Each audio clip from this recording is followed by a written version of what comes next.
Hello good evening साथियों, आप सभी का स्वागत है आपके अपने YouTube channel CDP queen Himanshi ma'am पर। जैसा कि आपको पता है कि रोज़ रात 10 बजे होती है हमारी सीटेट से संबंधित EVS की प्रैक्टिस क्लास, जिसमें हम करते हैं बेहतरीन क्वेश्चन। तो चलिए शुरू करते हैं आज की अपनी प्रैक्टिस क्लास। देखते हैं आज का पहला प्रश्न क्या होने वाला है।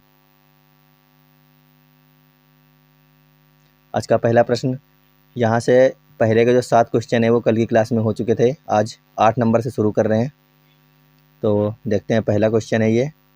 समूह कार्य से पर्यावरण अध्ययन कर रहे बच्चों की सामाजिक व्यक्तिक विशेषताओं के आकलन के लिए निम्नलिखित में से कौन सा उपकरण सर्वाधिक उपयुक्त होगा। आपको बताना है कौन सा उपकरण सर्वाधिक उपयुक्त होगा। तो क्वेश्चन पढ़ लीजिए और आंसर कर दीजिए सभी लोग एक बार। जितने भी लोग नए जुड़ रहे हैं वो लोग चैनल को सब्सक्राइब कर लीजिए, क्योंकि सीटेट की अधिकतर तैयारी आपको यहीं से करवा दी जाएंगी। सारी की सारी क्लासेस कोशिश करेंगी कि डाली जाएँ। यूपी टेट का एग्ज़ाम होने के बाद में विधिवत आपकी सीटेट की क्लासेस चालू कर दी जाएंगी। तो इसका हो जाएगा ऑप्शन नंबर बी, क्या हो जाएगा, दत्त कार्य। चलते हैं अगले क्वेश्चन पर। एक शिक्षक प्रत्येक बच्चे को अपने घरों की रद्दी सामग्री से कुछ उपयोगी वस्तु बनाने को कहता है। शिक्षक का शैक्षिक अभिप्राय नहीं है। आपको बताना है उसका शैक्षिक अभिप्राय क्या नहीं है। तो ये क्वेश्चन कल भी आपको करवाया गया था। इसका हो जाएगा ऑप्शन नंबर सी, क्या हो जाएगा, कक्षा के श्रेष्ठ विद्यार्थी के बारे में निर्णय करना। देखते हैं क्वेश्चन अगला। निम्नलिखित में से कौन सा कथन आकलन प्रक्रियाओं के बारे में सबसे कम उपयुक्त है। आपको बताना है इनमें से कौन सा ऐसा कथन है जो आकलन प्रक्रियाओं के बारे में सबसे कम उपयुक्त है। तो आप लोग आंसर देंगे सभी लोग। ऑप्शन पढ़ लीजिए और आंसर कर दीजिए एक बार। क्वेश्चन नंबर 10 का आंसर करेंगे सभी लोग। जो लोग नए जुड़ रहे हैं चैनल को सब्सक्राइब करते चलिए साथ में, और लाइक करते चले वीडियो को। आपको सीटेट की बेहतरीन तैयारी करवाई जाएगी 1 तारीख से। तो इसका हो जाएगा ऑप्शन नंबर ए, बच्चे को निजी विवरण और व्यक्तिगत पृष्ठ पोषण देना वांछनीय अभ्यास है। यानी ऑप्शन नंबर ए इसका बिल्कुल सही हो जाएगा। चलते हैं अगले क्वेश्चन पर। दिए गए प्रश्न को ध्यान से पढ़िए। आपको प्रश्न पढ़ना है। प्रश्न क्या दिया गया है, क्या आपने अपने घर या स्कूल के आसपास जानवर देखे हैं जिनके छोटे बच्चे हैं। अपनी नोटबुक में उनके नाम लिखिए। इस प्रश्न के माध्यम से किस प्रक्रमण कौशल का आकलन किया गया। आपको ये बताना है कि इस प्रश्न के माध्यम से किस प्रक्रमण कौशल का आकलन किया गया है। क्या इसका पहला हो जाएगा परिकल्पना एवं प्रयोग करना, या फिर वर्गीकरण एवं चर्चा करना, या फिर अवलोकन एवं रिकॉर्डिंग करना, या फिर न्याय के लिए सरोकार। तो बताइए इनमें से कौन सा ऑप्शन हो जाएगा।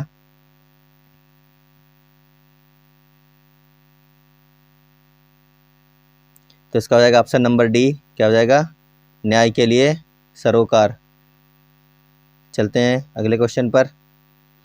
कक्षा 5 की शिक्षिका एक एल्यूमिनियम फाइल लेती है और पानी में डाल देती है एवं दिखाती है कि वह ऊपर तैरता है। क्या दिखाती है। कक्षा 5 की एक शिक्षिका एल्युमिनियम की फाइल को पानी में डाल देती है और दिखाती है बच्चों को कि वह ऊपर तैर रही है। फिर वह फाइल को मरोड़ कर जोर से दबाती है या निचोड़ देती है और फिर से पानी में डालती है तथा शिक्षार्थियों को दिखाती है कि वह डूबता है। बाद में वह शिक्षार्थियों को यह सोचने और कारण देने के लिए कहती है कि ऐसा क्यों हुआ। इस प्रश्न का उत्तर देने में निम्नलिखित में से कौन से प्रक्रमण कौशल का प्रयोग किया जाएगा।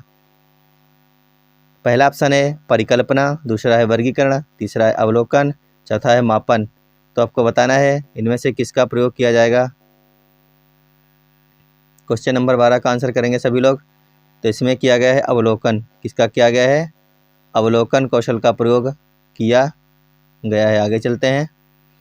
अगला क्वेश्चन है, पर्यावरण अध्ययन के शिक्षा शास्त्र के संदर्भ में सिवाय के निम्नलिखित सभी वांछनीय अभ्यास हैं। आपको बताना है इनमें से ऐसा कौन सा है जो पर्यावरण अध्ययन के शिक्षा शास्त्र के संदर्भ में एक नहीं है, बाकी सभी वांछनीय अभ्यास हैं। तो बताइए ऐसा कौन है वो। ऑप्शन बताइए सभी लोग, इसका पढ़िए और आंसर कर दीजिए। क्वेश्चन नंबर 13 का सभी लोग आंसर करेंगे। जो लोग नए जुड़ रहे हैं वो लोग चैनल को सब्सक्राइब कर लीजिए। और वीडियो को लाइक कर दीजिए सभी लोग। शेयर तो बिना बोले आप लोग कर दिया करें, कम से कम इतना तो कर ही सकते हैं, क्लास को शेयर कर दिया करें एक बार।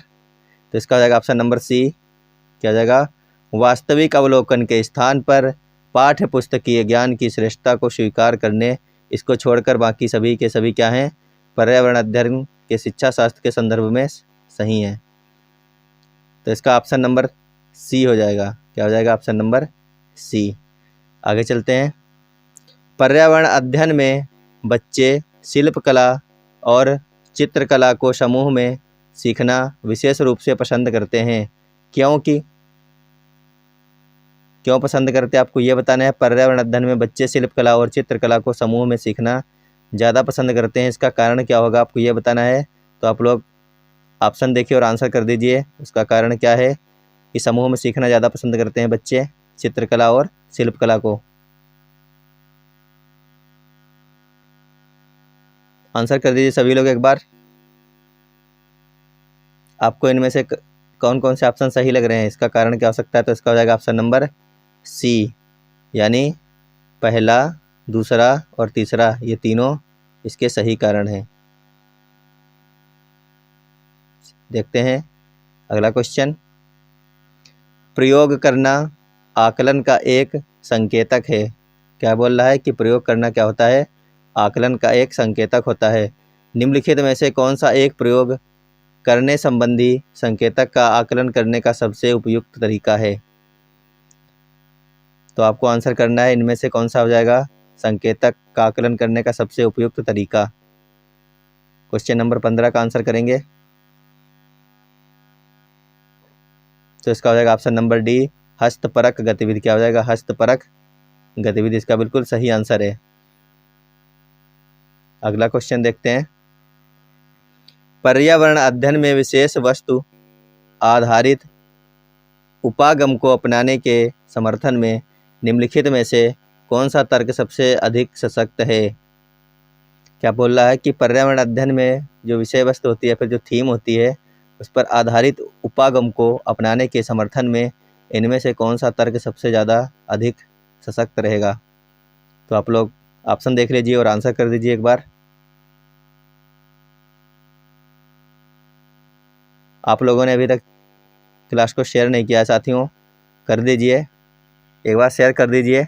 शेयर करने में कुछ जाता नहीं है, अलग से कोई चार्ज नहीं लगेगा शेयर करने का। क्लास को शेयर कर दीजिए और अपने भाई बहनों को जोड़ लीजिए साथ में, जो लोग तैयारी कर रहे हैं सीटेट की। तो इसका हो जाएगा ऑप्शन नंबर डी, क्या हो जाएगा, यह विषय सीमाओं को नरम बनाने और पूर्णता में ज्ञान को प्राप्त करने में मदद करता है, यानी ऑप्शन नंबर डी इसका बिल्कुल सही हो जाएगा। देखते हैं अगला क्वेश्चन। कक्षा 5 की शिक्षिका के रूप में आप ईंधन के संरक्षण प्रकरण को पढ़ाने के लिए निम्नलिखित में से किस संसाधन के उपयोग को सर्वश्रेष्ठ पाते हैं। तो आपको बताना है इनमें से कौन सा हो जाएगा। ऑप्शन देखिए और आंसर कर दीजिए। सभी लोग आंसर करेंगे एक बार।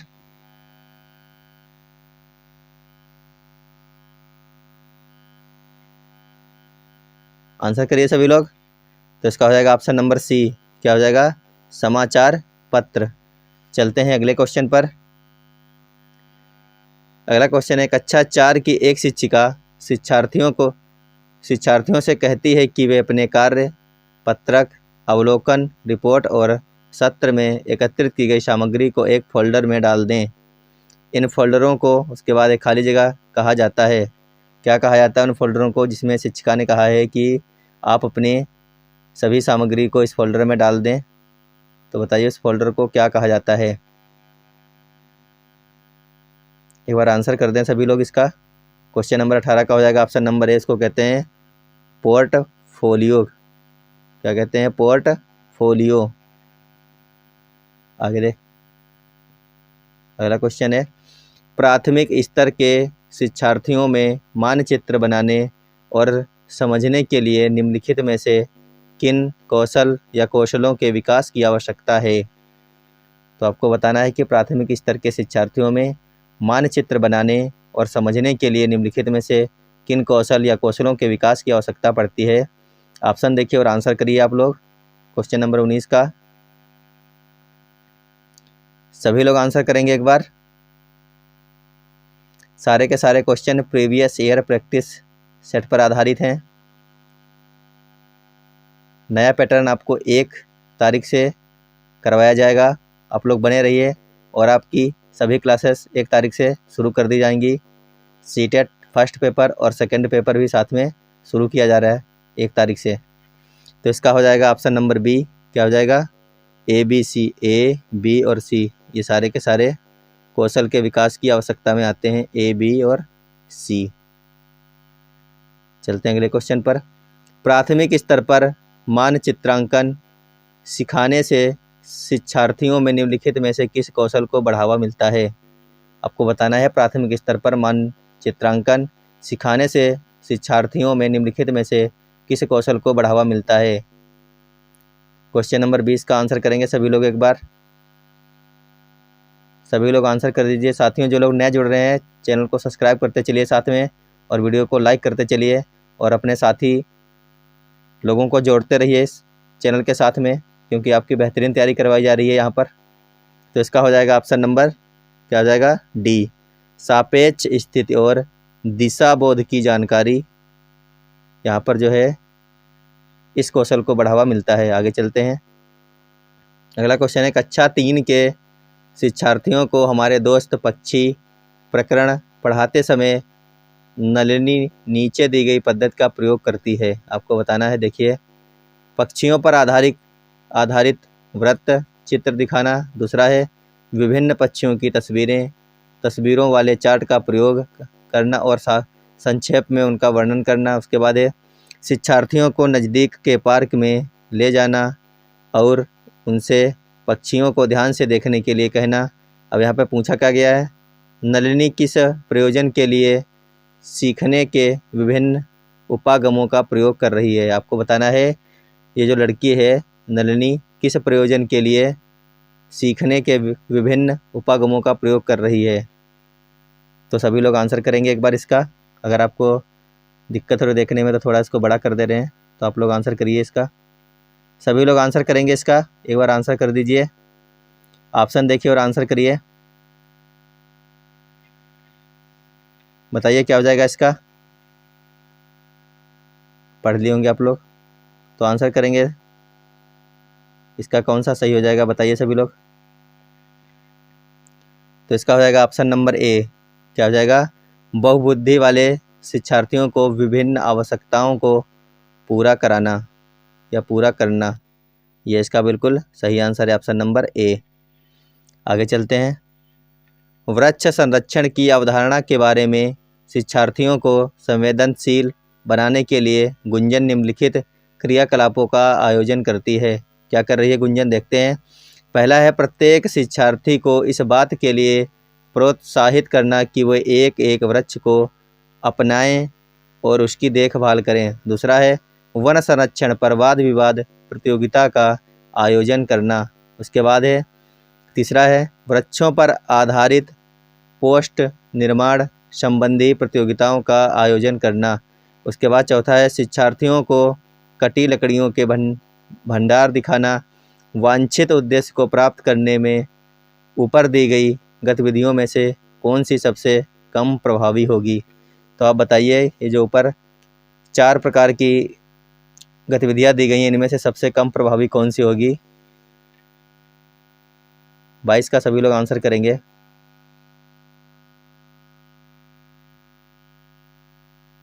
आप लोग इसका आंसर कर दीजिए। इसका आंसर क्या हो जाएगा?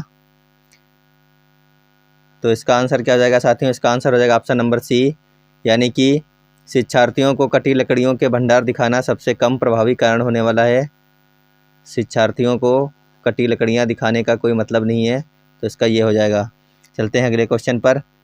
नेहा कक्षा 5 के EVS विषय में नीचे दी गई मूल्यांकन तकनीक का प्रयोग करती है। पहला है हस्तसिद्ध क्रियाकलापों का मूल्यांकन। दूसरा है गृह कार्य मूल्यांकन। तीसरा है परियोजना कार्य मूल्यांकन। चौथा है मौखिक परीक्षा। तो इसमें पूछा गया है नीचे दी गई तकनीकों का कौन सा युगल अधिक वस्तुनिष्ठ मूल्यांकन दे सकता है? तो आप लोग आंसर करेंगे एक बार इसका। नीचे दी गई तकनीकों का कौन सा युगल अधिक वस्तुनिष्ठ मूल्यांकन दे सकता है? तो आप लोग आंसर कर दीजिए। क्वेश्चन नंबर 23 का हो जाएगा ऑप्शन नंबर क्या हो जाएगा बी, यानी पहला और चौथा। क्या हो जाएगा पहला और चौथा। आगे चलते हैं। ईवीएस में किसी अच्छे गृह कार्य को मुख्यतः किस पर केंद्रित होना चाहिए? सभी लोग आंसर करेंगे इसका। ईवीएस में किसी अच्छे गृह कार्य को मुख्यतः किस पर केंद्रित होना चाहिए?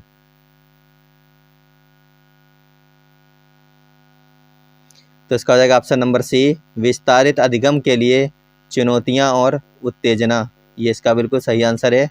देखते हैं अगला क्वेश्चन। पर्यावरण अध्ययन में एक अच्छे दत्त कार्य का मुख्य लक्ष्य होना चाहिए। को बताना है पर्यावरण अध्ययन में एक अच्छे दत्त कार्य का मुख्य लक्ष्य क्या होना चाहिए। तो आप लोग ऑप्शन पढ़ लीजिए और आंसर कर दीजिए। पहला ऑप्शन है अधिगम विचार के अवसर उपलब्ध कराना। दूसरा है प्रभावी अधिगम के लिए पाठ की दोहराई। तीसरा है समय का बेहतर उपयोग सुनिश्चित करना। चौथा है शिक्षार्थियों को अनुशासन में बनाए रखना। तो सभी लोग आंसर करेंगे इसका। क्या हो जाएगा? सभी लोग इसका आंसर करेंगे। एक बार आंसर कर दीजिए सभी लोग इसका। तो इसका हो जाएगा ऑप्शन नंबर ए, अधिगम विचार के अवसर उपलब्ध कराना। अधिगम और विचार के अवसर उपलब्ध कराना पर्यावरण अध्ययन में एक अच्छे दत्त कार्य का मुख्य लक्ष्य होना चाहिए। देखते हैं अगला क्वेश्चन। प्राथमिक स्तर पर पर्यावरण अध्ययन में रचनात्मक आकलन, उसके बाद एक खाली जगह, को शामिल नहीं करता। आपको बताना है प्राथमिक स्तर पर पर्यावरण अध्ययन में रचनात्मक आकलन इनमें से किसको शामिल नहीं करता है। क्वेश्चन नंबर 26 का सभी लोग आंसर करिए एक बार। जो लोग नए जुड़ रहे हैं चैनल को सब्सक्राइब कर लीजिए और शेयर कर दीजिए सभी लोग एक बार। इसको क्लास को शेयर कर दिया करें साथियों। तो इसका हो जाएगा ऑप्शन नंबर ए, शिक्षार्थियों की ग्रेडिंग और रैंकिंग को जो है शामिल नहीं किया जाता इसमें। चलते हैं अगले क्वेश्चन पर। अगला क्वेश्चन है एक कक्षा के अनुभाग आ को या फिर ए को पेट्रोलियम और कोयले के भंडारों में रिक्तीकरण प्रकरण पढ़ाने के लिए मल्टीमीडिया कैप्सूल का प्रयोग किया गया, जबकि अनुभाग बी को ग्रीन बोर्ड पर आरेख बनाते हुए पढ़ाया गया। बाद में यह पाया गया कि अनुभाग आ के विद्यार्थियों ने एक बेहतर सीमा तक प्रकरण को समझ लिया। ऐसा होने का कारण यह हो सकता है कि, अब आपको बताना है कि ऐसा क्यों हुआ था। एक बार क्वेश्चन को अपने आप भी आप लोग पढ़ लीजिए और फिर उसके बाद में ऑप्शन देखिए और आंसर करिए सही और सटीक आंसर बताना है आपको। सभी लोग एक बार क्वेश्चन को पढ़ लें और आंसर करिए। देखिए क्या हो जाएगा, आपसे हो पा रहा है कि नहीं हो पा रहा है ये वाला क्वेश्चन। तो इसका हो जाएगा ऑप्शन नंबर सी हो जाएगा। इसका क्या हो जाएगा ऑप्शन नंबर सी। क्या लिखा है? दृश्य श्रव्य सामग्रियां बेहतर संसाधन के लिए सभी इंद्रियों को शामिल करती हैं। क्या हो जाएगा? दृश्य श्रव्य सामग्रियां बेहतर संधारण के लिए सभी इंद्रियों को शामिल करती हैं। देखते हैं अगला क्वेश्चन। दोपहर के भोजन अवकाश के बाद पर्यावरण अध्ययन पढ़ाते समय आप यह पाते हैं कि बच्चे पाठ में रुचि नहीं ले रहे हैं, आप क्या करेंगे? आपको ये बताना है कि दोपहर के भोजन के बाद यानी कि लंच टाइम के बाद में जब बच्चे वापस आए हैं क्लास में तो आप उनको पर्यावरण पढ़ा रहे हो लेकिन बच्चे क्या कर रहे हैं, आपके पढ़ाई में रुचि नहीं ले रहे हैं, तो आपको क्या करना चाहिए? तो बताइए इसमें से कौन सा आंसर सही हो जाएगा? सभी लोग बताएंगे एक बार। तो इसका हो जाएगा ऑप्शन नंबर बी, पाठ को रोचक बनाने के लिए बहुआयामी वृद्धि पर आधारित दृश्य श्रव्य सामग्रियों का प्रयोग करिए, जिससे बच्चे आप में रुचि लेंगे, आपके पाठ में रुचि लेंगे। आगे चलते हैं। पर्यावरण अध्ययन के शिक्षक के रूप में आप बच्चों को चिड़ियाघर ले जाने की योजना बनाते हैं। आप बच्चों को निम्नलिखित में से कौन सी गतिविधि करने की अनुमति नहीं देंगे? आप मान लीजिए कि आपके स्कूल से टूर जा रहा है, आप पर्यावरण के टीचर हैं, तो आप बताइए कि जब बच्चे जाएंगे चिड़ियाघर में तो आप इनमें से किस कार्य को करने के लिए रोकेंगे बच्चों को, जो नीचे दिए गए हैं। तो आंसर करेंगे सभी लोग इसका।